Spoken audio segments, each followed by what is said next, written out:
Bon, eh bien, bonjour et merci de votre accueil. Lorsque j'ai parlé hier à Saint-Pétersbourg, on m'a dit que j'étais venu au Collège universitaire français il y a 19 ans, en 1997. Je ne sais pas si certains étaient déjà là. À Saint-Pétersbourg, c'était le même traducteur que j'ai eu et qui se souvenait de m'avoir traduit.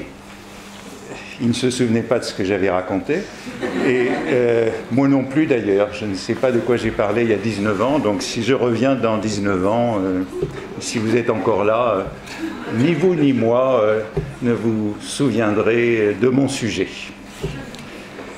Je vais donc vous parler de Baudelaire et du chiffonnier de Paris, de Baudelaire chiffonnier. C'est le sujet de mon cours en ce moment au Collège de France. Je crois que je dois en être à la 9e ou 10e leçon. Vous pouvez écouter ces cours du Collège de France, je vous y encourage. Tous les cours du Collège de France sont accessibles en ligne et je rappelle que c'est le premier site de diffusion de la connaissance en langue française aujourd'hui. Donc, je pourrais vous parler longtemps du chiffonnier, j'ai encore, je crois, 3-4 heures à faire, je pourrais vous en parler 20 heures au moins, mais nous n'avons pas 20 heures. Alors je vais essayer de me résumer, et d'abord je dirais ceci, lorsque je raconte que je suis en train de faire un cours sur le chiffonnier, on me dit, et peut-être vous vous êtes dit vous-même, mais peut-on vraiment faire tout un cours sur le chiffonnier et Baudelaire? Est-ce un sujet vraiment important? Dans l'œuvre de Baudelaire, il y a certes un poème que tout le monde connaît qui s'appelle « Le vin des chiffonniers ». Et puis dans le texte en prose qui s'appelle « Du vin et du hashish », il y a un passage assez semblable à celui du poème, mais en prose cette fois, où il est question du chiffonnier de Paris et de son rapport au vin, à l'ivrognerie encore. Alors je dirais qu'il y a deux raisons pour lesquelles je me suis intéressé au chiffonnier, pour lesquelles je me suis mis à cette recherche il y a à peu près un an, et puis au point de découvrir, je crois que c'est l'angle de l'ordinateur qu'on doit voir dans l'écran, donc je vais essayer de le bouger, en espérant que ça ne va pas tout casser. Mais non, ça marche. Il y a deux raisons pour lesquelles je me suis intéressé au chiffonnier il y a à peu près un an et finalement considéré que c'était un sujet tellement important qu'il méritait un cours au Collège de France. Je me suis rendu compte que le chiffonnier est peut-être à mes yeux le personnage le plus important du XIXe siècle. Plus important que Napoléon Ier, plus important que Napoléon III, plus important presque que Victor Hugo, encore que Victor Hugo soit probablement le grand chiffonnier du XIXe siècle, celui qui a recyclé dans son œuvre tout le XIXe siècle. Donc voilà, le chiffonnier c'est le personnage le plus important du XIXe siècle. Je me suis intéressé à lui pour deux raisons.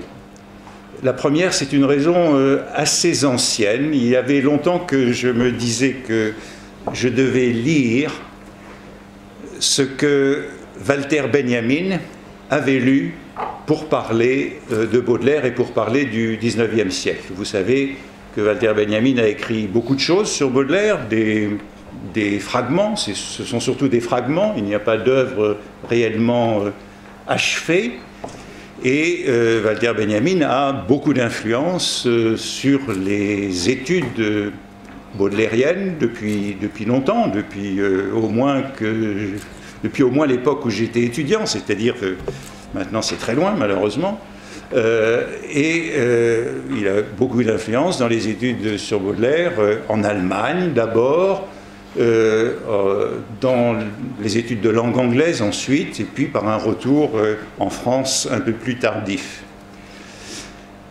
Walter Benjamin a lu toute une littérature très importante qui a occupé le milieu du XIXe siècle et qui est une littérature sur Paris. On a beaucoup écrit sur Paris, disons,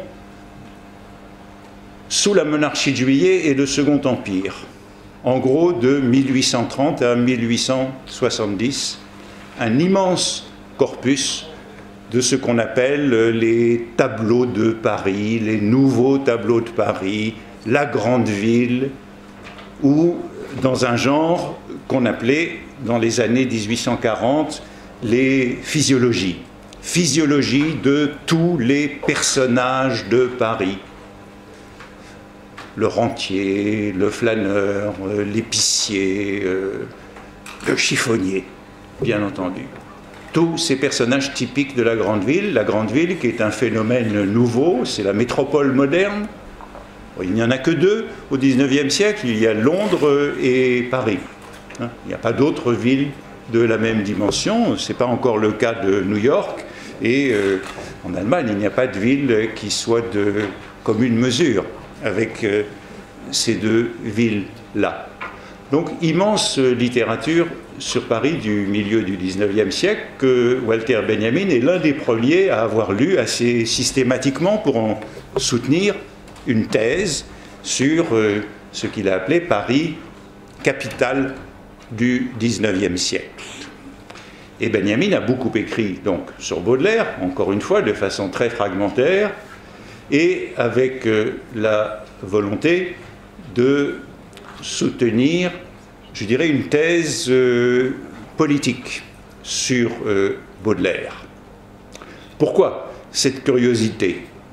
Eh bien parce que, comme chacun sait, Baudelaire, le jeune Baudelaire, a été intéressé par le socialisme dans les années 1840, par le socialisme de Fourier, par le socialisme de Proudhon, sans doute un peu moins, mais il a connu Proudhon en 1848. Baudelaire a été, c'est bien connu, sur les barricades de 1848, dans le quartier latin, rue de Bussy, où, là aussi, ça a été rapporté par plusieurs de ses amis. Il criait sur les barricades il faut fusiller le général Opic. Le général Opic étant son beau-père, le mari de sa mère, qui commandait à l'époque l'école polytechnique, également dans le quartier latin, non loin de là. Et puis, là aussi c'est bien connu, Baudelaire, on a le sentiment qu'il est devenu réactionnaire. Après 1851, après le coup d'État de Louis-Napoléon Bonaparte, et puis après 1852, après la déclaration de l'Empire. Donc il y a cette idée d'un jeune homme socialiste, révolutionnaire, qui devient vaguement catholique et réactionnaire. En mars 1852, au moment des élections législatives qui suivent le coup d'État et qui ont pour finalité d'entériner le coup d'État, de légitimer le coup d'État, Baudelaire écrit cette phrase célèbre « Le coup d'État m'a dépolitiqué », utilisant ce mot « dépolitiqué » qui était en vérité assez courant à l'époque pour dire qu'il lui avait retiré un organe, comme on dirait décapité, c'est un mot très fort, dépolitiqué. Et puis, dans les années qui ont suivi, sous le Second Empire, Baudelaire a écrit beaucoup de textes très hostiles au progrès, en particulier lors de l'exposition universelle de 1859. L'exposition universelle, c'est une sorte de grande fête du progrès, de l'industrie et du développement de la société sur le modèle de l'industrie. Et Baudelaire, autour de 1859, écrit ses propositions les plus choquantes ou les plus scandaleuses sur le progrès, disant par exemple que le seul progrès à ses yeux, consisterait dans la diminution des traces du péché originel. Que tout progrès technique et tout progrès social et tout progrès moral conçu sur le modèle du progrès technique est une décadence, faisant une sorte d'équation entre progrès matériel et décadence morale. Eh bien, Walter Benjamin a essayé de montrer dans beaucoup de ses textes sur Baudelaire que, en vérité, Baudelaire était toujours resté révolutionnaire, mais révolutionnaire caché, révolutionnaire dissimulé, conspirateur. Et Benjamin se référait à une tradition, celle de Blanqui, donc d'un socialiste, auquel Baudelaire serait resté fidèle, mais de manière subreptice.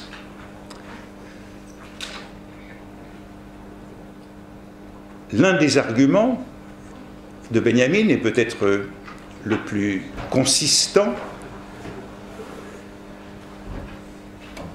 disait que la preuve que Baudelaire était toujours resté révolutionnaire, au fond de gauche, c'était sa solidarité avec le prolétariat. Le prolétariat était représenté par ce membre éminent qui était le chiffonnier, dans des poèmes tels que Le vin de chiffonnier et tout ce que Baudelaire écrit sur le chiffonnier. Autrement dit, Benjamin nous disait non, Baudelaire n'est pas devenu un réactionnaire après 51 et 52, vouant aux gémonies le progrès. En vérité, sa fraternité avec le peuple est établie par un certain nombre de poèmes, et notamment par cette compassion, identification au chiffonnier. Vous savez, il y avait des raisons, de Baudelaire n'est pas le seul à avoir eu cette apparente conversion, disons de la gauche vers la droite, autour de 1851. Beaucoup d'écrivains, Flaubert, George Sand, ont subi, au fond, le même choc, le même traumatisme qui est lié à ce qui s'est produit lorsqu'on a donné aux Français le suffrage universel à la Révolution de 48. On leur a donné le suffrage universel, et qu'est-ce qu'ils ont fait de ce suffrage universel? Ils ont élu un dictateur, Louis-Napoléon Bonaparte. Première élection au suffrage universel du président de la République à la fin de 1848. Quand je dis suffrage universel, bien entendu, c'est le suffrage universel des hommes. Les femmes en France n'obtiendront le suffrage universel qu'en 1944, à la Libération, lorsque le général de Gaulle prendra cette décision. Il a fallu plus d'un siècle pour que le suffrage universel soit vraiment universel. Mais en 1948, lorsqu'on l'a donné aux hommes, qu'ont-ils fait, ces idiots? Ils ont élu un dictateur. D'où le ressentiment et la rancune de beaucoup des élites, des intellectuels, des écrivains, de l'aristocratie de l'intelligence, qui voulait se substituer à l'aristocratie du sang, une sorte de ressentiment contre les paysans, contre le peuple inéduqué et qui vote mal.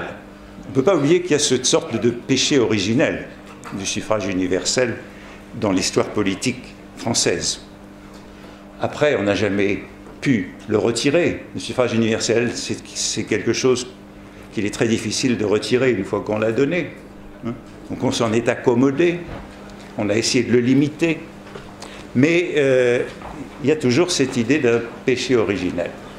Bref, Benjamin veut montrer que Baudelaire est toujours resté révolutionnaire, de gauche, et c'est une thèse qui m'a toujours paru un peu suspecte.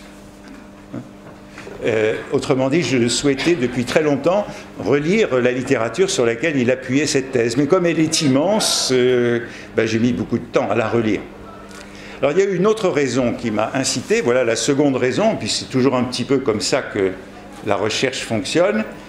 Il y a un peu plus d'un an, j'ai lu un livre, un grand livre, et là aussi un livre qui est, comme toute l'œuvre de Benjamin, c'est très important, mais en général quand on fait de la recherche, enfin je crois que c'est comme ça que ça avance, hein, ça avance dans un rapport je dirais, de désaccord cordial avec les livres que l'on admire. Les livres, les auteurs qu'on admire, mais il y a des points sur lesquels on pense qu'ils n'ont pas tout à fait raison. Le second livre, c'est un livre du critique italien qui s'appelle Francesco Orlando et qui est intitulé « Les objets désuets », j'ai oublié la suite du titre, mais disons dans la littérature occidentale. C'est un grand livre de littérature comparée, un petit peu à la manière d'Auerbach dans Mimesis, qui s'intéresse dans Mimesis à la représentation de la réalité, livre que je pense que vous connaissez. Il s'intéresse à la représentation de la réalité dans toute la littérature occidentale, depuis Homère, hein, puisque ça commence avec le bouclier d'Achille dans l'Iliade, jusqu'à Proust et Virginia Woolf. Hein, Mimesis, toute la représentation de la réalité dans la littérature occidentale. Eh bien, Orlando s'intéresse, lui, à l'objet désuet dans toute la littérature occidentale. L'objet désuet qui est très important puisque ça a trait à la mémoire et à la nostalgie comme l'une des grandes ressources de la poésie. Et dans ce livre, il fait jouer un rôle crucial, véritable tournant, au poème de Baudelaire, qui est le deuxième spleen. Poème bien connu, « J'ai plus de souvenirs que si j'avais 1000 ans, un gros meuble à tiroir encombré de bilans, de vers, de billets doux, de procès, de romances, etc. » Il fait jouer un grand rôle à ce poème en disant « Voilà un poème tournant dans notre conception moderne de la mémoire et de la poésie, parce que désormais toute la poésie est une poésie qui est liée à la mélancolie, au spleen, à l'objet désuet. » C'est vraiment le tournant de son analyse. Et le lisant, c'était en plus dans les circonstances où j'avais dit que je parlerais en hommage à ce critique qui venait de mourir, je me suis aperçu que je n'étais pas d'accord avec ce qu'il disait. Ce qui était un peu gênant, je ne pouvais pas trop le dire le jour de cet hommage, mais j'ai gardé cette idée rentrée qu'il fallait quand même que je creuse. Je me disais que je n'étais pas d'accord parce qu'il n'y avait pas d'objet désuet au XIXe siècle. Il n'y a pas d'objet désuet au XIXe siècle. Tout objet au XIXe siècle est, comme on dirait aujourd'hui, recyclable, réemployable, réutilisable. Désuet, le mot même désuet appliqué à un objet n'a pas de sens au XIXe siècle. Qu'est-ce qu'on dit dans la langue française au XIXe siècle? On dit que une institution tombe en désuétude. L'expression qui est consacrée par la langue, c'est l'expression « tomber en désuétude ». Et ce qui tombe en désuétude, encore au XIXe siècle, ce sont des usages, des coutumes, des lois, à la rigueur des mots. Un mot peut tomber en désuétude. Mais un objet, au XIXe siècle, ne tombe jamais en désuétude. C'est seulement au XXe siècle qu'on a commencé à appliquer l'adjectif désuet à des objets matériels. Aujourd'hui, tout est désuet dès le lendemain. Hein? L'ordinateur, le téléphone, etc. Leur désuétude est programmée, comme on dit. Leur obsolescence est programmée. Mais ce n'est pas du tout une idée du 19e siècle. Au 19e siècle, on réutilise encore tout. Et c'est pourquoi je me suis intéressé à ce chiffonnier en disant, ben, il y a deux raisons. Un, je voudrais relire depuis longtemps tous les textes sur lesquels Benjamin s'est appuyé pour énoncer cette thèse avec laquelle je crois que je suis en désaccord. Et deux, eh bien, il faut que je creuse cette notion de l'objet désuet au XIXe siècle. Qu'est-ce que ça veut dire désuet? Quelle est l'étymologie de désuet? Ça vient du latin, hein, desuescere. Suescere, ça veut dire faire sien. Faire sien. Et je dis, au XIXe siècle, il y a toujours quelqu'un pour faire sien n'importe quel objet, y compris tous les objets de ce deuxième spleen. Si ces objets de deuxième spleen, les bilans, les billets doux, les vers, etc., le poète les avait descendus dans la rue, comme on jetait les ordures au XIXe siècle, quelqu'un les aurait ramassés pour les faire siens et tout simplement pour refaire du papier. Donc j'ai commencé à m'intéresser au chiffonnier et j'ai constaté que le chiffonnier, pendant une période limitée mais intense du XIXe siècle, a été un personnage central de la vie parisienne, de la vie économique, de la vie politique, de la vie sociale, de la vie culturelle, littéraire, artistique. Il est partout. C'est l'homme passe-partout du XIXe siècle. Pendant une période, je dis limitée, puisqu'en gros, je crois que je peux donner la date du début et la date de la fin. La date du début, c'est, je dirais, c'est 1822, ou à peu près. Et la date de la fin, je dirais que c'est 1883, ou à peu près. Entre 1822 et 1883, le chiffonnier est essentiel. Il est d'abord essentiel du point de vue économique. Il faut revenir aux déterminations économiques. Entre 1822 et les années 1880, on n'a pas d'autre moyen de fabriquer du papier que les vieux chiffons, que le chiffonnier ramasse dans la rue. Or, à partir des années 1820 et de la Restauration, après la fin de l'Empire, ça prend quelques années, mais c'est véritablement le déclenchement de la révolution industrielle en France, au début des années 1820. À partir des années 1820, les gens commencent à lire de plus en plus. La presse se développe. On dit que le début de la grande presse en France, c'est 1836, hein, l'invention des deux grands quotidiens, Le Siècle et La Presse, journaux à grand tirage et à grand format, qui sont fondés sur la publicité et le feuilleton. Hein, ces deux inventions contemporaines, publicité et feuilleton, en 1836. 1830, ce sont les lois de Guizot favorisant l'instruction primaire, la nécessité pour toute commune d'avoir une école primaire. Hein, et la conséquence de cette révolution industrielle, de cette révolution sociale, eh bien tout simplement c'est la pénurie de papier.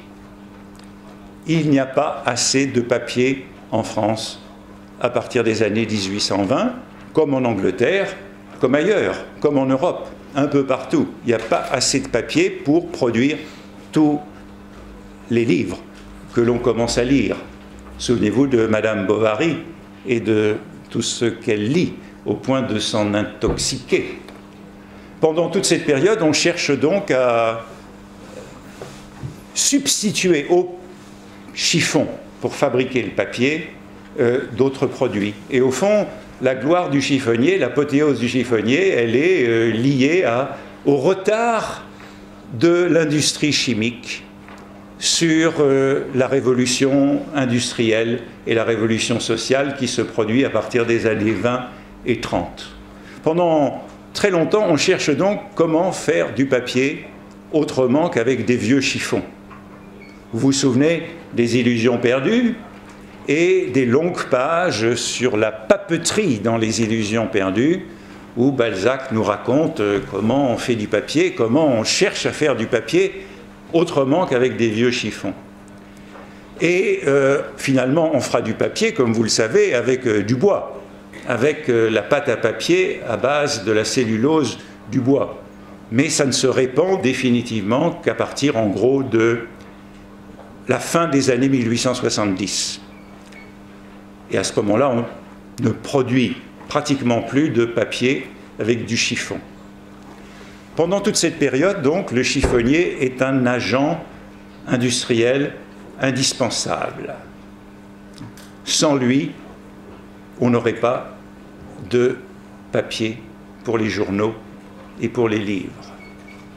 On peut aussi ajouter, puisque il est, comme je le dis, essentiel, qu'il ne donne pas seulement du papier.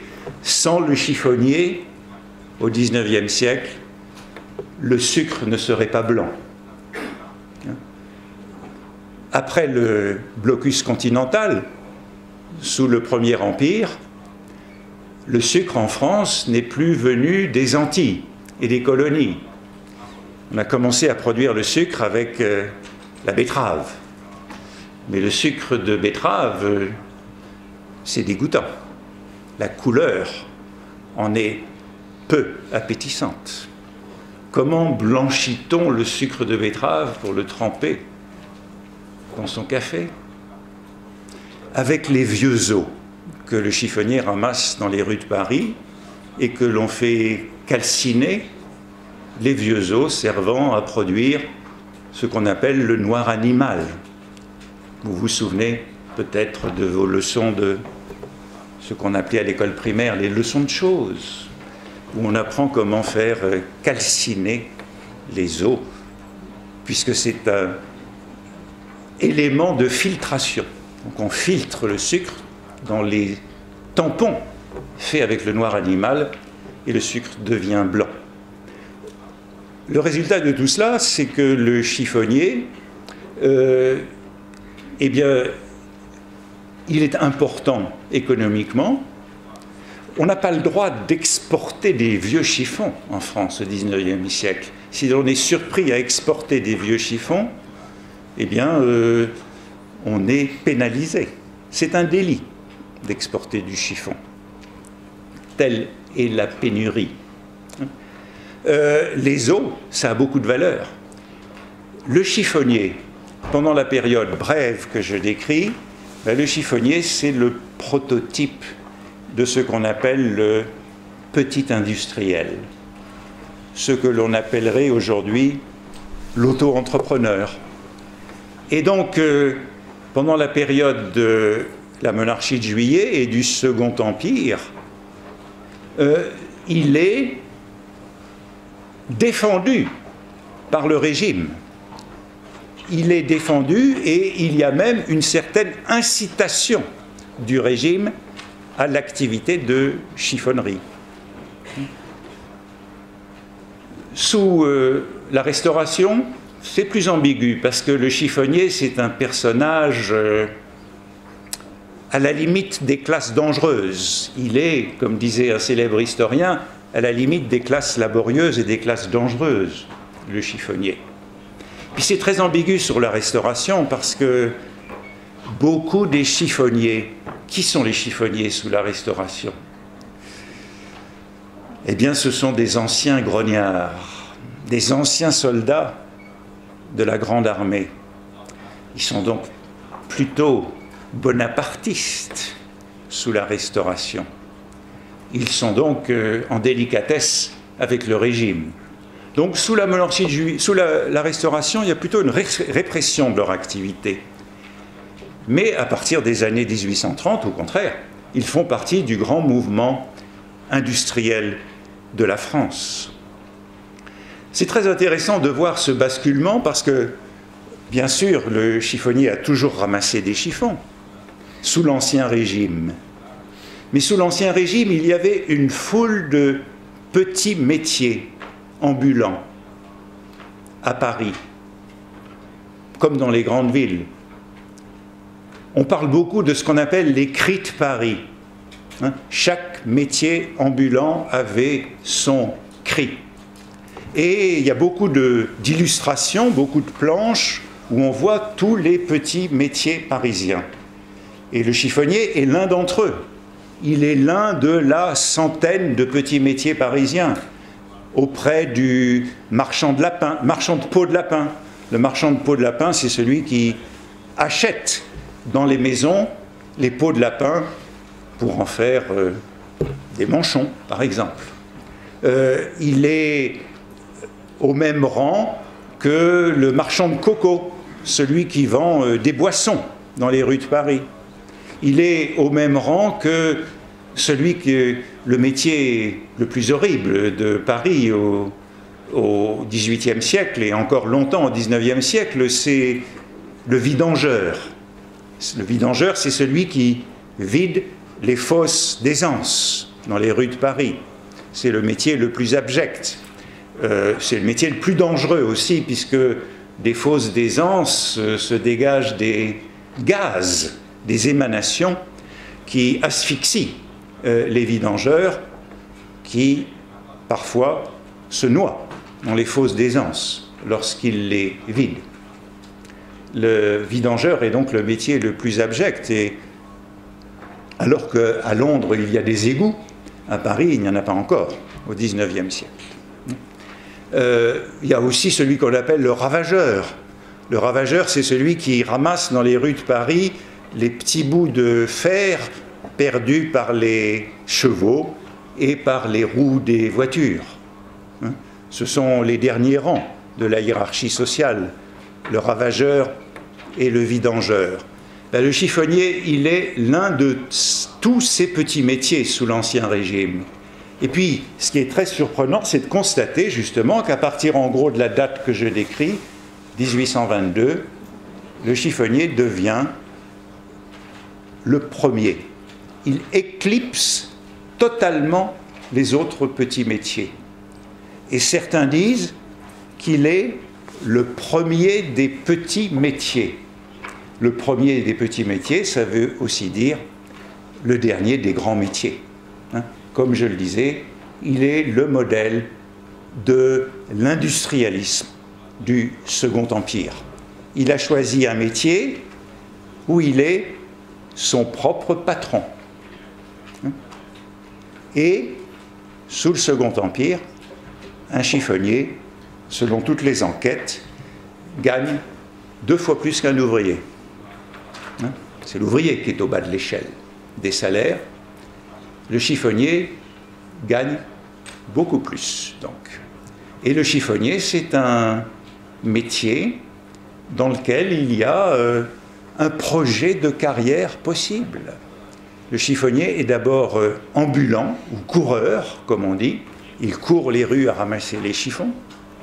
Et puis il devient ce qu'on appelle placier, quand il a sa rue ou son quartier en cheville avec un portier qui lui sort les ordures au bon moment où il arrive. Et puis, s'il est ambitieux, il devient ce qu'on appelle entreposeur, grossiste en chiffon et en ossements d'animaux. C'est donc un métier où on peut faire fortune. Et vous voyez ici un chiffonnier de Daumier, dans l'une de ses physiologies des années 1840, Et vous voyez typiquement, c'est pour ça que je l'ai choisi, les instruments du chiffonnier, le crochet à la main droite, avec un bâton avec un crochet pour accrocher les chiffons, les ordures qui sont déposées au coin des bornes dans les rues de Paris, et la hotte sur le dos pour jeter le chiffon accroché dans la hotte, remplir sa hotte de chiffon. Ce qu'on ne voit pas, c'est la main gauche. Dans la main gauche, il a une lanterne, parce que le chiffonnier travaille de nuit pour ramasser les chiffons dans les rues de Paris. Et ce que l'on ne voit pas aussi sur ce dessin, mais il faut le dire, c'est que le chiffonnier est enregistré à la préfecture de police. À partir de 1828, à la fin de la Restauration, le chiffonnier est en quelque sorte enrégimenté. C'est un auxiliaire du nettoiement de la ville. Il a une médaille sur sa hotte avec son numéro et le même numéro qui est peint sur sa lanterne. Et ça nous montre bien combien ce personnage est important dans la vie de la capitale, dans la vie de la grande ville industrielle. Le résultat de tout cela, c'est qu'il est omniprésent dans cette société.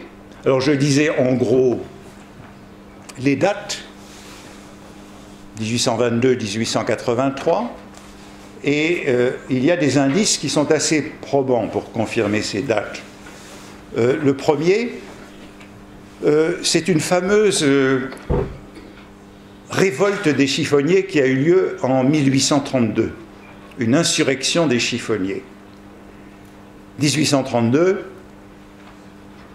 c'est la pire épidémie de choléra à Paris, très célèbre, avril 1832.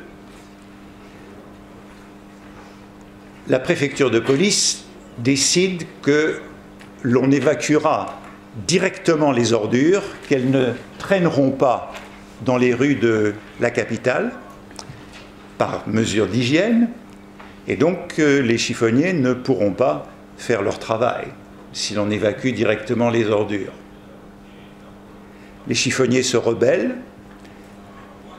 Dans les premiers jours d'avril 1832, il y a de grandes bagarres sur la place du Châtelet entre les chiffonniers, les chiffonnières, parce que je n'ai pas encore parlé des chiffonnières, et les gardes municipaux.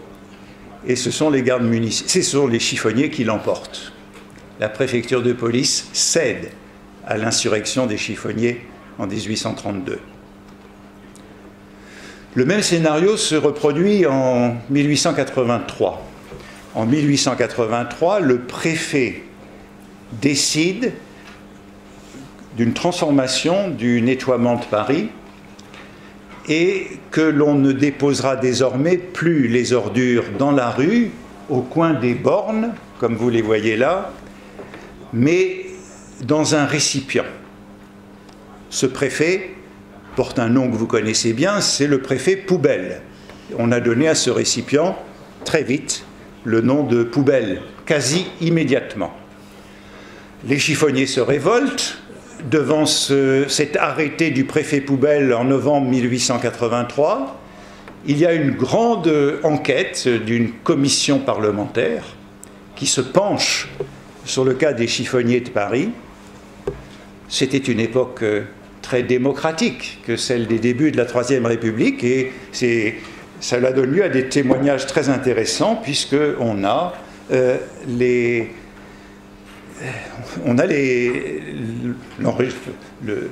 les auditions des chiffonniers devant la commission parlementaire. Donc on sait beaucoup de choses sur les chiffonniers par leur audition par les députés au début de 1884. Et cette fois-ci, les chiffonniers ne triomphent pas. On dit simplement dans un nouvel arrêté que les chiffonniers auront le droit de retourner les poubelles, qu'on n'appelle pas encore poubelles, les récipients, sur une toile, de fouiller les ordures sur la toile et puis de vider la toile de nouveau dans la poubelle.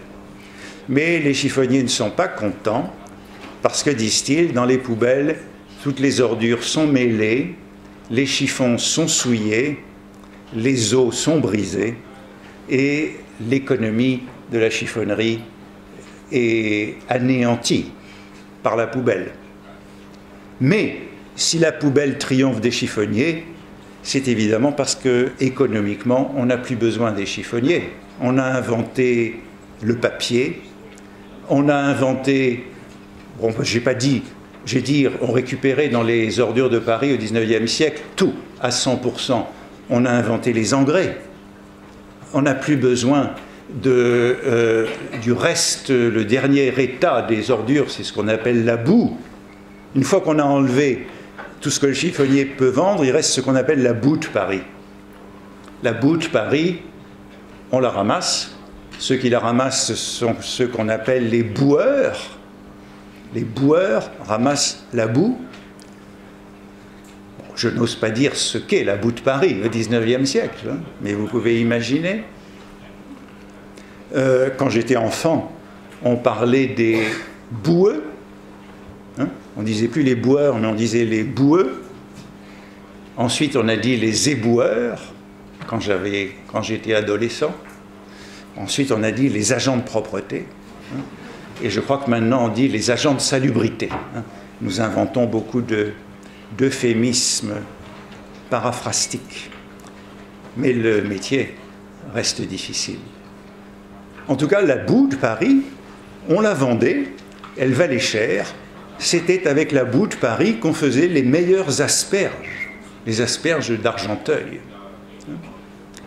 Tout valait.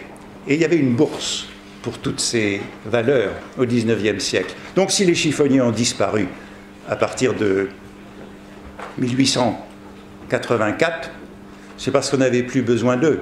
Alors bien sûr, on parle encore de chiffonniers dans le français contemporain, mais vous l'avez compris, ça n'a plus rien à voir avec le chiffonnier pendant la période que je décris, qui est celle de leur triomphe économique, de leur omniprésence sociale, de leur mythe littéraire.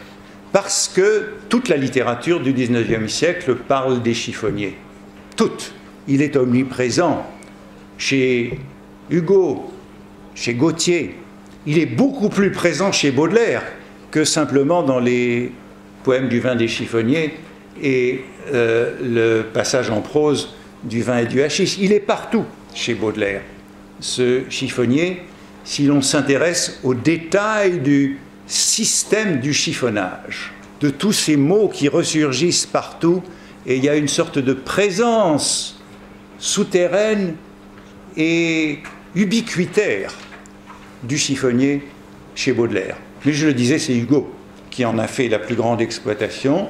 Et il faut ajouter que j'ai été très déçu parce que je m'attendais à faire une belle récolte chez un écrivain que l'on qualifie souvent de réaliste et qui est Balzac. Et Balzac, malheureusement, ne s'intéresse pas aux chiffonniers. Balzac s'intéresse aux petits bourgeois, il s'intéresse aux rentiers, il s'intéresse aux notaires, il s'intéresse à la femme adultère. Mais le chiffonnier, le ravageur, le vidangeur, le marchand de peau de lapin, non, c'est pas pour Balzac. Si vous relisez Illusion perdue, Balzac écrit 100 pages sur le papier, il n'est pas question du chiffonnier. Le mot est prononcé une fois, mais comme une abstraction. Le chiffonnier, dans sa réalité, n'est pas là. Bon, il y a une exception que je dirai tout à l'heure. Il y a un seul chiffonnier qui apparaît dans Balzac, dans toute l'œuvre de Balzac, et c'est un chiffonnier essentiel, parce que Balzac était quand même très fort. Donc la seule fois où il parle du chiffonnier, c'est extrêmement intéressant. Mais enfin, il n'en parle jamais. Le chiffonnier est donc très important dans toute cette période, et maintenant, avant de montrer quelques images, je dirai encore un mot de lui d'un point de vue politique, si vous voulez. Politiquement, il est important, et je me suis dit, en m'intéressant à lui, comment se fait-il que dès le début des années 1820, il était tellement important dans la culture française, il fallait bien que le mythe soit prêt, qu'il y ait un certain nombre de traits du chiffonnier qui puissent en faire cette figure capital. Et donc je me suis dit, ben, il faut que je regarde un petit peu en arrière. Qu'est-ce qui s'est passé avec le chiffonnier pendant la Révolution française? Et alors là, j'ai découvert des choses passionnantes. J'ai découvert que le surnom du comité des recherches qui avait été institué en juillet 1789 par l'Assemblée nationale, le comité des recherches, c'est l'ancêtre du comité de salut public, après 1791. Le comité des recherches, c'est l'instance de police de l'Assemblée nationale, l'instance d'espionnage. J'ai découvert que le surnom du comité des recherches, c'était le chiffonnier. C'était ainsi qu'on appelait l'espionnage, la délation.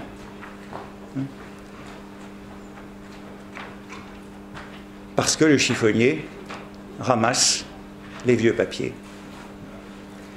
Et l'une de ses conséquences, c'est que pendant tout le XIXe siècle, on a continué d'appeler le chiffonnier membre du comité des recherches. Le chiffonnier, j'ai dit que c'était un personnage important, donc il avait beaucoup de surnoms, beaucoup de périphrases pour le désigner. Le chiffonnier, c'était par exemple le chevalier du crochet, à cause de son crochet. C'était le compagnon de la hotte, à cause de sa hotte. Et c'était le membre du comité des recherches. Pendant tout le XIXe siècle, c'est ça l'étrangeté de la souplesse de la langue. Pendant peu de temps, ce comité des recherches a existé. Il a existé de l'été de 1789 à juin 1791. Juin 1791, bon, c'est un moment capital dans l'histoire de France, c'est la fuite à Varennes. Et le retour de Louis XVI et de sa famille de Varennes, c'est un moment de bascule dans l'histoire de la Révolution française, et le comité des recherches est aboli en juin 1791. Donc il a existé même pas 2 ans, ce comité des recherches, mais on en a eu peur, puisque ce sont les délateurs, les indicateurs de police, les mouchards. Et le résultat, c'est que pendant un siècle, on a continué d'appeler le chiffonnier membre du comité des recherches. Vous voyez comment on se souvient d'une réputation d'inquisition. Donc c'est un personnage important dans la Révolution française. Je vais vous montrer quelques images qui confirment cette importance. J'ai dit qu'il fallait que j'évoque les chiffonnières, puisque un tiers des chiffonniers étaient des chiffonnières. Les statistiques de la police, bon, la police aime bien les statistiques, et la préfecture de police à Paris au XIXe siècle était une instance très administrative et très sérieuse. Donc on a beaucoup de textes émanant de sociologues qui viennent de la préfecture de police, et on sait tout du nombre des chiffonniers, de leurs revenus, comme je le disais tout à l'heure, de leur vie, de leurs horaires, on sait tout, de leur logement. Et on sait donc que un tiers des chiffonniers sont des chiffonnières, sont des femmes. Et de même que je disais que beaucoup de chiffonniers dans la première période étaient des grognards, des anciens soldats revenus de la Grande Armée, revenus de Russie peut-être, pendant longtemps et plus tard. Oui, j'ajoute plus tard, dans les années 50 du temps de Baudelaire, ce sont des anciens de la guerre de Crimée qui seront chiffonniers à Paris dans ce moment suivant de la chiffonnerie. Les chiffonniers à Paris, ce sont donc des anciens soldats, ce sont des anciens repris de justice, ce sont des repris de justice, ce sont des bagnards, Donc un milieu, je vous disais, indispensable à l'économie du pays, mais un milieu en même temps qu'il faut tenir. Et c'est pourquoi il est très surveillé par la préfecture de police, d'autant plus qu'elle y recrute des auxiliaires, des indicateurs. Bon, personne ne connaît mieux ce qui se passe dans une maison que celui qui en trie les ordures. D'où leur rôle important. Ce sont des repris de justice. Dans une des physiologies de 1841, on dit il y a deux sortes de chiffonniers, les auvergnats et les autres. Les auvergnats, ce sont les chiffonniers de père en fils, ceux qui en font une carrière, qui transmettent leur charge à leur fils, et les autres, ben, c'est n'importe quoi, anciens soldats, repris de justice, etc. Quant aux chiffonnières, qui sont les chiffonnières? Eh bien, les chiffonnières, nous dit la préfecture de police, ce sont pour beaucoup les anciennes prostituées, qui deviennent chiffonnières lorsque elles ne peuvent plus obtenir de ressources autrement. C'est le destin de la prostituée, c'est de devenir chiffonnière dans tous les récits, dans toute la littérature du XIXe siècle. Je vous ai donné un indice intéressant, c'est un texte de Maxime Ducamp. Maxime Ducamp, c'est un ami de Flaubert et de Baudelaire. Il est allé en Égypte avec Flaubert, Baudelaire écrit contre lui Le Voyage, le dernier poème des Fleurs du Mal, contre le progrès. C'est un ami de Flaubert et de Baudelaire devenu un défenseur du progrès lors de l'exposition universelle de 1859. Eh bien, Maxime Ducamp a écrit un grand livre sur Paris qui est publié autour de 1870, avant et après la chute de l'Empire. C'est un livre en beaucoup de volumes chez Hachette. Et dans un de ces volumes, il raconte cette anecdote d'une voiture d'une courtisane qui revient du champ de course de Vincennes, à l'est de Paris, qui revient vers Paris par le faubourg Saint-Antoine. Il faut avoir un peu une idée de la géographie de Paris. Le faubourg Saint-Antoine qui mène jusqu'à la Bastille. Le faubourg Saint-Antoine, c'est le quartier ouvrier de Paris. Le faubourg Saint-Antoine, c'est là que l'on a recruté pendant la Révolution les ouvriers, quand on avait besoin d'eux pour n'importe quel événement ou manifestation. Quel est le quartier, puisque j'ai dit que le faubourg Saint-Antoine, c'est le quartier ouvrier, quel est le quartier de la chiffonnerie? Pendant la grande période que je décris, le quartier de la chiffonnerie, c'est la rue Mouffetard. C'est le quartier latin. Le quartier latin, c'est pas seulement le quartier de la Sorbonne et du Collège de France au XIXe siècle, c'est essentiellement le quartier de la chiffonnerie.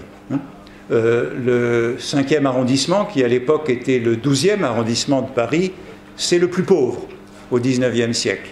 C'est le quartier où le taux de mortalité est le plus élevé lorsque frappe le choléra, tout autour de la Sorbonne, quartier que Baudelaire connaissait bien, puisqu'il est né là, qu'il a été élève au lycée Louis-le-Grand, qu'il est passé au lycée Saint-Louis, que son beau-père commandait l'école polytechnique, c'est son quartier. Quartier le plus pauvre de Paris, quartier de la chiffonnerie. Donc quand on veut représenter les quartiers de Paris, on dit toujours le quartier du faubourg Saint-Antoine et le quartier de la chiffonnerie, c'est le faubourg Saint-Marcel, puisque la rue Mouffetard amène jusqu'au ce qui est aujourd'hui le boulevard Saint-Marcel. C'est le faubourg Saint-Marcel. Il y a une opposition très forte entre ces deux quartiers de Paris. Le quartier de la prostitution, c'est, à l'époque de Baudelaire, c'est la rue des Martyrs. Le haut de la rue des Martyrs, le quartier qui est un peu en dessous de Pigalle. Pigalle, c'est hors de la ceinture, à ce moment-là. C'est en dessous de Pigalle, dans ce qui est aujourd'hui le 9e. Bon, anecdote de Maxime Ducamp, donc la voiture de la courtisane passe dans le faubourg Saint-Antoine. C'est une voiture très riche, c'est ce qu'on appelle une conduite à la Daumont. Ça veut dire qu'il y a au moins 4 chevaux, 4 ou 6 chevaux pour cette courtisane revenant de Vincennes, et elle est bloquée dans un embouteillage de la population faubourg Saint-Antoine. La prostituée est là, pas la prostituée, c'est la courtisane de grand luxe dans cette voiture, hein, fameuse courtisane du 19e siècle, hein, du Second Empire, hein, c'est Nana, c'est l'Olympiade Manet, c'est tout ça, hein, la jeune fille qui est courtisane, elle est bloquée dans l'encombrement de Paris, et il commence à y avoir des colibés de la foule populaire, ouvrière contre la courtisane, et il y a un gamin de Paris, un Gavroche de Paris, qui crie en écartant les foules devant la voiture de la courtisane, « Laissez passer les chiffonnières de l'avenir ». Et c'est une phrase qui résume parfaitement le rapport de la classe ouvrière et de la classe chiffonnière. Ce n'est pas une classe chiffonnière, c'est une confrérie, c'est une corporation qui remonte à l'Ancien Régime, si l'on veut. Ça résume bien le rapport de la classe et de la corporation des chiffonniers. Laissez passer les chiffonnières de l'avenir.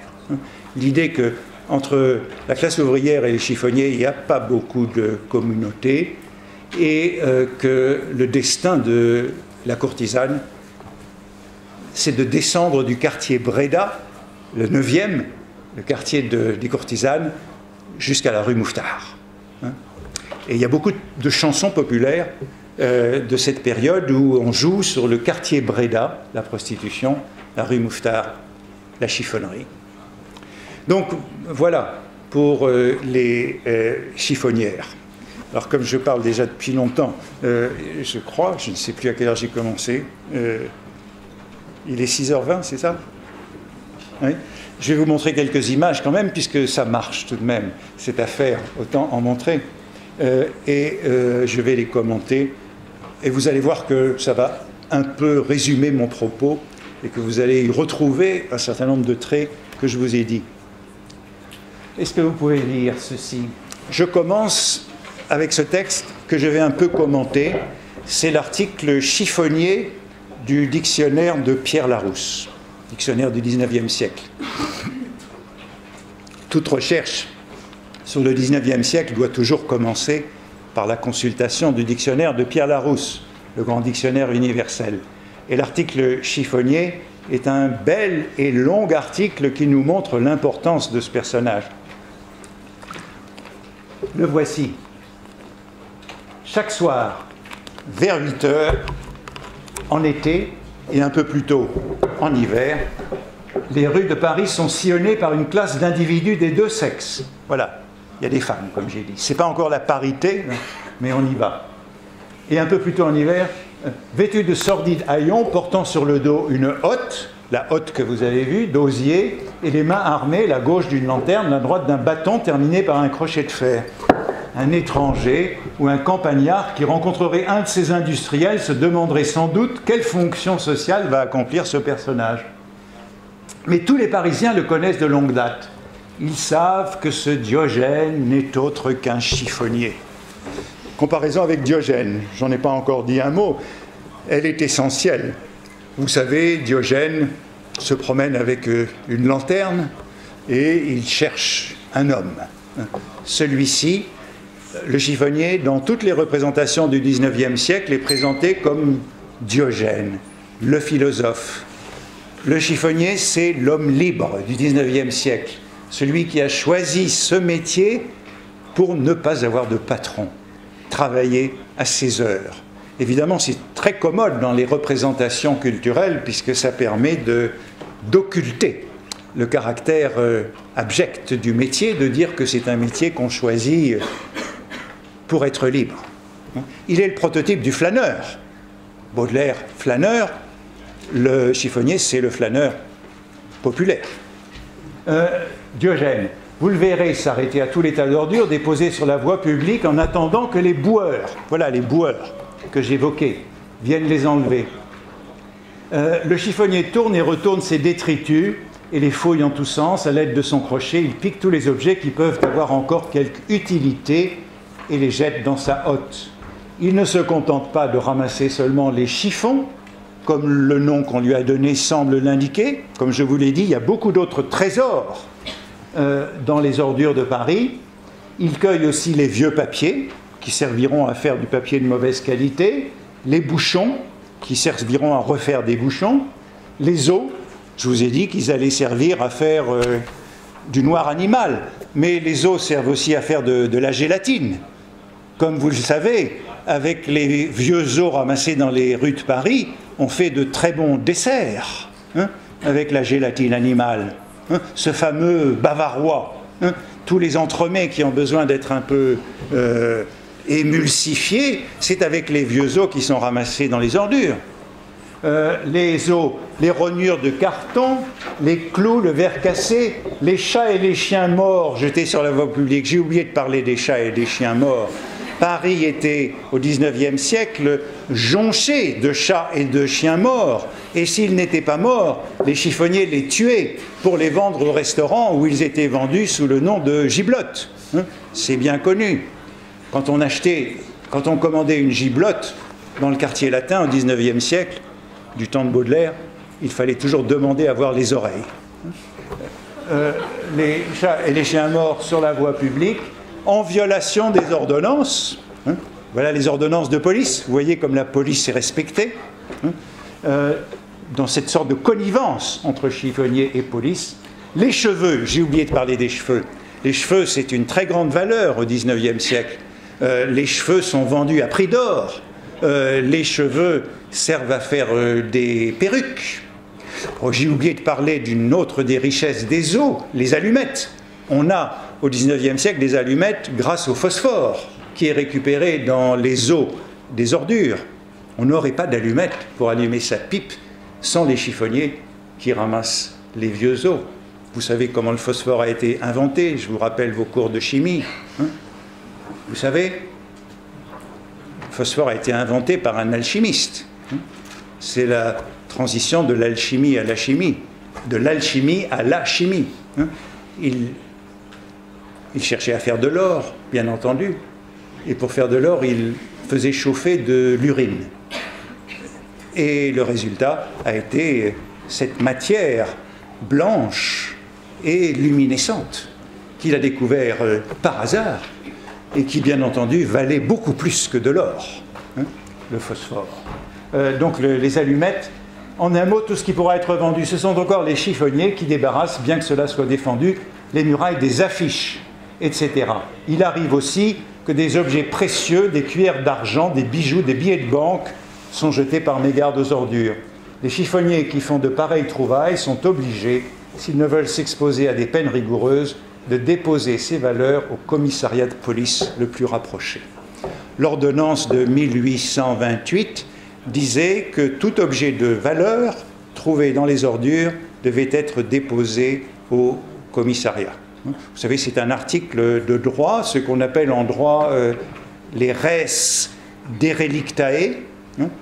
Les res derelictae, c'est les objets abandonnés que n'importe qui a le droit de faire sien, justement. Suescere. L'objet, les res derelictae sont les objets que l'on peut s'approprier. Mais l'objet perdu n'est pas res derelictae. Les objets perdus ne sont pas res derelictae. Comme vous le savez, on a le droit de les récupérer 1 an et 1 jour après l'avoir déposé au commissariat. Bon, c'est très important ces objets de valeur, mais je n'ai pas le temps évidemment d'en parler et je passe à quelques autres images. Et voici une image d'Épinal. Très intéressante, c'est une image d'Épinal qui date des débuts de la Troisième République, donc de l'école de Jules Ferry, pour le cours de ce qu'on appelle, je vais utiliser le bâton comme pointeur, la leçon de choses illustrée. C'est le début de la leçon de choses, cet exercice de l'école primaire si essentiel. Et vous voyez le titre de cette planche pour l'école primaire, « Rien ne meurt sur la terre, tout se transforme ». Vous voyez que la chiffonnerie a beaucoup de rapport avec la chimie. Vous reconnaissez dans cette phrase la maxime qu'on attribue à Lavoisier, 1789, dans son traité de chimie, rien, évidemment elle m'échappe, rien ne se crée, rien ne se perd, tout se transforme.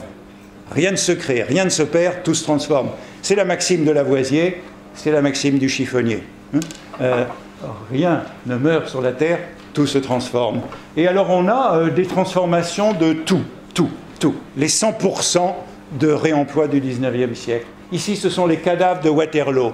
Il n'y a pas de zone plus fertile que Waterloo, en raison de tous les cadavres qui sont sous la terre.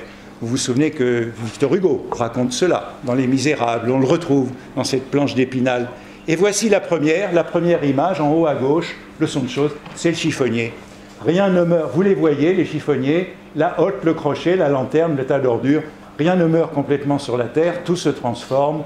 Demandez plutôt aux chiffonniers, ces philosophes de la borne. Et ils sont toujours les philosophes de la borne. Ils le savent mieux que personne, avec tout ce que nous jetons comme inutile chaque jour, ils se font, eux, 5 ou 6 francs de rente chaque nuit. Alors j'adore cette phrase.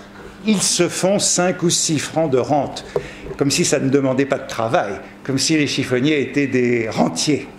Ces rentiers de Balzac, c'est assez extraordinaire. Ils se font 5 ou 6 francs. Et ils sont plusieurs milliers.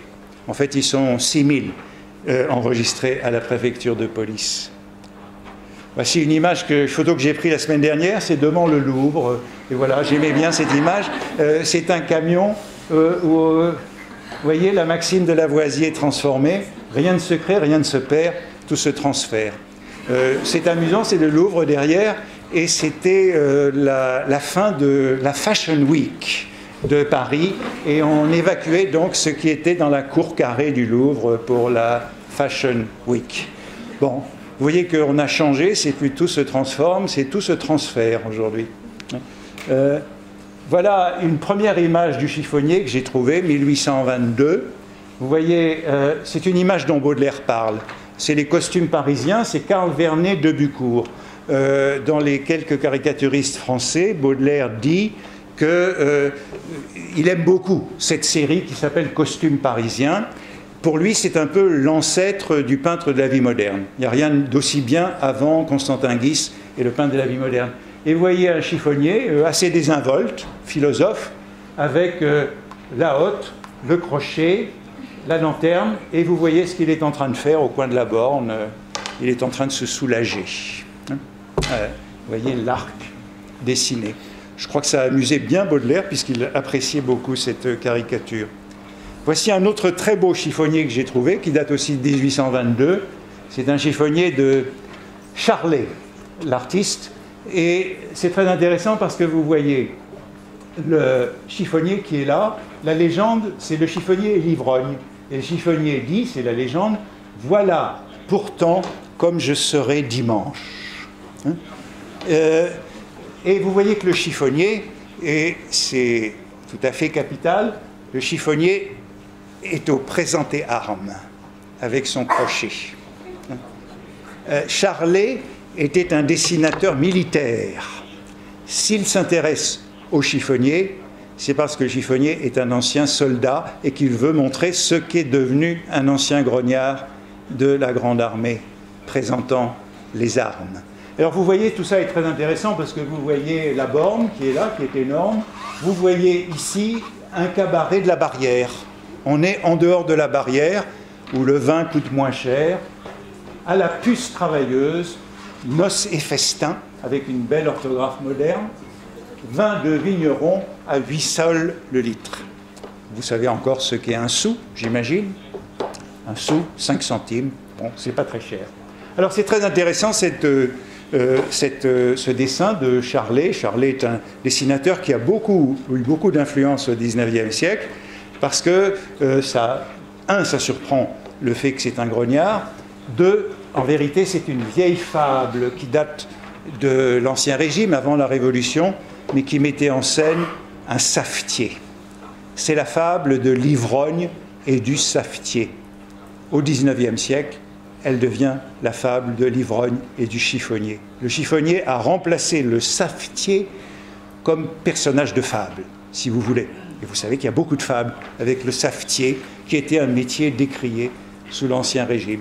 Donc c'est une gravure tout à fait passionnante de 1822. Et voici, pour sauter à la fin de la période, ça c'est un dessin de Villette de 1889. Et vous voyez que le chiffonnier, on est sorti de la période qui m'intéresse. Le chiffonnier, c'est une sorte de Titi parisien, qui ne représente plus du tout ce mythe si important du XIXe siècle. Et voici, à la page suivante, ce que l'on trouve en 1889, la poubelle. Et vous voyez que le mot est venu très vite, puisque je vous disais que l'arrêté date de 1884. Alors, qu'est-ce qu'on trouve dans la poubelle? Cette image est particulièrement intéressante. Qu'est-ce qu'on trouve dans cette poubelle dans la rue? On trouve Cupidon, l'amour, le destin des amours. C'est la poubelle, c'est l'ordure, c'est le passé. Bon. C'est une version caricaturale du spleen de Baudelaire. Qu'est-ce qu'on trouve? Une couronne. Une couronne. Et ça nous dit, cette couronne, je n'ai pas eu le temps de développer ce point, l'une des grandes importances du chiffonnier au XIXe siècle, dans toute la littérature et dans les représentations artistiques, c'est qu'il devient, en quelque sorte, la personnification de la fortune. Fortuna. Fortuna, la roue de la fortune, c'est le chiffonnier qui l'incarne au XIXe siècle. Et cette roue de la fortune, vous le savez, c'est une roue que l'on descend bien plus souvent qu'on ne la remonte. Et au XIXe siècle, tous les rois ont descendu la roue de la fortune. Leur tête étant destinée à finir dans un panier, comme celle de Louis XVI. Et il y a une grande lignée qui traverse tout le siècle qui fait du chiffonnier, au fond, le double du roi. Le double du roi, parce qu'il est un personnage carnavalesque, si vous voulez. C'est la tradition du carnaval qui est incarnée par lui et qui... alors évidemment, c'est aussi associé à ce qu'on a vu dans le petit texte de Pierre Larousse. Le chiffonnier imagine toujours de trouver un trésor. La chiffonnerie, c'est la chasse au trésor. S'il n'y avait pas le mythe du trésor à trouver dans les ordures, l'or dans l'ordure, il faut toujours on rêve toujours de trouver l'or dans l'ordure. S'il n'y avait pas ce mythe, ben c'est un métier qu'on ne ferait pas longtemps. Donc c'est très intéressant de voir la couronne ici qui représente bien ce double du roi qui est le chiffonnier dans toute la littérature du XIXe siècle. Et puis alors le dernier objet est très intéressant aussi, c'est un tambourin avec des grelots. Tambourin avec des grelots qui fait du chiffonnier, en effet, un personnage semblable au bouffon, au saltimbanque. Et ça permet d'aborder le dernier point que je voudrais aborder, c'est le chiffonnier comme double du poète, puisque tout ça vise à faire du chiffonnier le double du poète. Il est le double du roi, il est le double du poète, de l'écrivain. Il y a une dialectique très forte entre le chiffonnier et le poète au XIXe siècle, puisque le poète a besoin du chiffonnier qui produit le papier sur lequel il publiera, et que le chiffonnier a besoin du poète, dont les recueils de poésie ne se vendent plus, et qui finissent dans le vieux papier. Il y a donc une dialectique du poète et du chiffonnier, et on pourrait dire que le chiffonnier, c'est un marché de la demande. Il y a demande de papier, pénurie de papier au XIXe siècle, tandis que le poète, le pauvre, c'est un marché de l'offre. Il offre des poèmes dont, dans la même période, plus personne ne veut plus.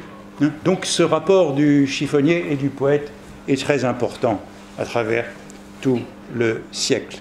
Voici une rue de Paris pour vous montrer ce qu'est une rue avec les bornes. ces bornes qui sont très denses dans les rues du Paris avant Haussmann. C'est la rue Saint-Julien-le-Pauvre. Vous voyez qu'il y en a partout, et c'est là, les bornes avaient 3 fonctions. Elles protégeaient les murs des voitures, les piétons s'y réfugiaient lorsque passait une voiture, et enfin on déposait ces ordures au coin des bornes chaque soir. C'est une photo de Marville, donc avant les travaux d'Haussmann. Voici une photo d'Adger, de la même rue, au début du XXe siècle, et vous voyez les transformations qu'a subi la rue. Vous voyez le même hôtel particulier sur la gauche, le même portail, mais les trottoirs ont été inventés. C'est l'invention des trottoirs. Les trottoirs sont nés à Paris. Il y avait des trottoirs à Londres, il n'y en avait pas à Paris avant les travaux d'Haussmann. Ils se sont généralisés là. Vous voyez les trottoirs, et donc le caniveau, le ruisseau, pardon, n'est plus au milieu de la rue. Il n'est plus au milieu, il est au bord. Vous voyez la rue Saint-Julien-le-Pauvre, donc au début du siècle, après Haussmann. Et la voici, prise par moi. Et vous voyez que ça a beaucoup changé. L'église Saint-Julien-le-Pauvre a été complètement dégagée. Tout un côté de la rue, les immeubles ont été abattus. Vous voyez toujours le même portail d'un hôtel particulier. Et dans le fond, vous voyez que tous les immeubles qui étaient le long de la Seine ont été abattus, et qu'on voit Notre-Dame. Dans la photo d'Adger, vous voyez la tour de Notre-Dame qui dépasse là. Alors là, vous voyez qu'on a remis des bornes, mais ce sont des bornes sans intérêt. Elles servent simplement à empêcher les voitures de se garer sur les trottoirs. Elles n'ont aucune valeur littéraire ou esthétique, les bornes modernes. Et voici un ivrogne au coin d'une borne. Voici un bel ivrogne de Daumier, 1841. Très belle, très beau dessin de Daumier. La borne, c'est le lieu de l'ivrognerie. C'est le lieu de l'ivrognerie. Et si vous avez bien regardé tout à l'heure l'image de Charlet, de tout à l'heure, que je vous montrais, vous verrez que ceci, c'est une citation de Charlet. Vous voyez la position des mains, la position des pieds, gravure très célèbre. Eh bien, voici celle-ci, qui est donc une citation. Alors, c'est le lieu de l'ivrognerie, c'est le lieu de la prostitution.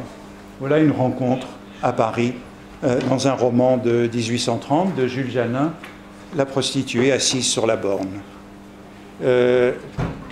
Et voici les premières images du poète comme chiffonnier, un recueil de 1800 qui s'appelle Le chiffonnier ou Le panier aux épigrammes. C'est la première représentation du chiffonnier, de l'écrivain comme chiffonnier. Vous voyez qu'il recueille des bouts de papier avec les noms de tous les poètes, et il est écrit « Je fais mes visites ».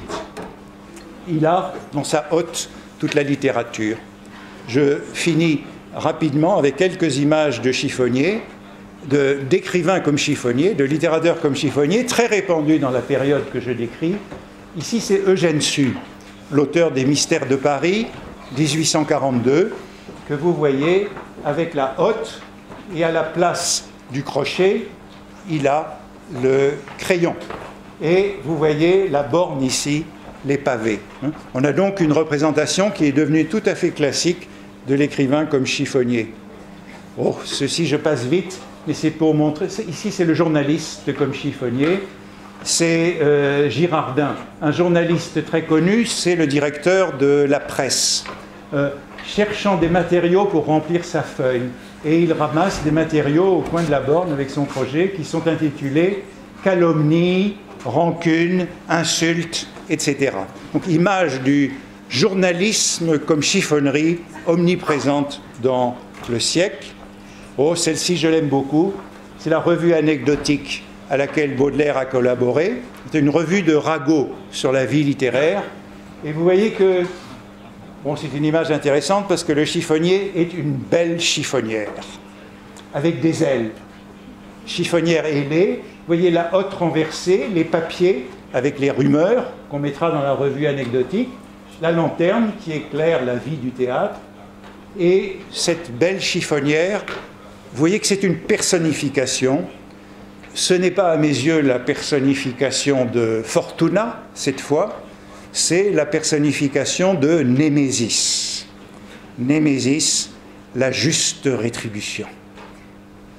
avant d'être la vengeance. Elle est là, Némésis, belle chiffonnière.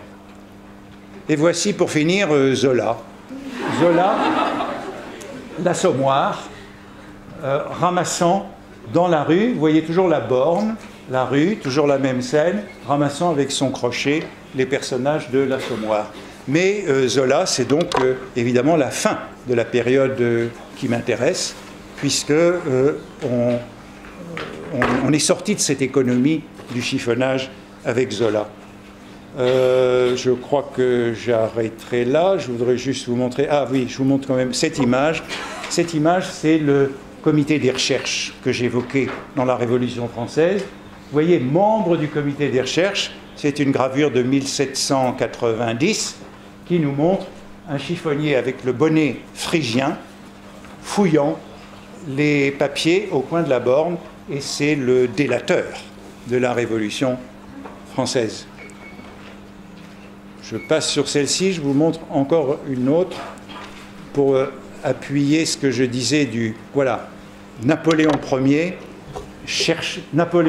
en chiffonnier, cherchant sa couronne dans le coin de la borne, pour vous montrer que cette représentation du chiffonnier et du souverain est très importante. Avec son épée, il y a la borne, je pourrais parler pendant 1 heure de cette représentation. C'est donc Napoléon après Waterloo, cherchant la couronne au coin d'ordure et au coin de la borne. Et on pourrait en trouver beaucoup d'autres, mais celle-là, je crois, est très forte. C'est Napoléon Ier. Oui, il est habillé en costume impérial.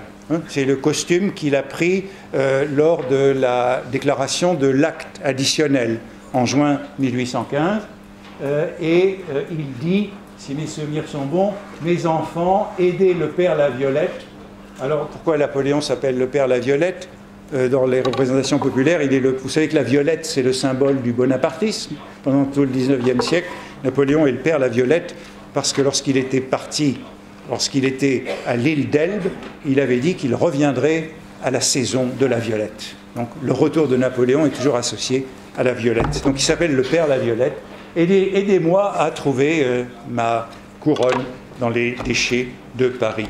Et vous voyez qu'avec tout cela, eh bien, on peut relire toute la littérature du XIXe siècle et s'apercevoir que le chiffonnier est partout. J'arrête et je réponds à vos questions si vous en avez.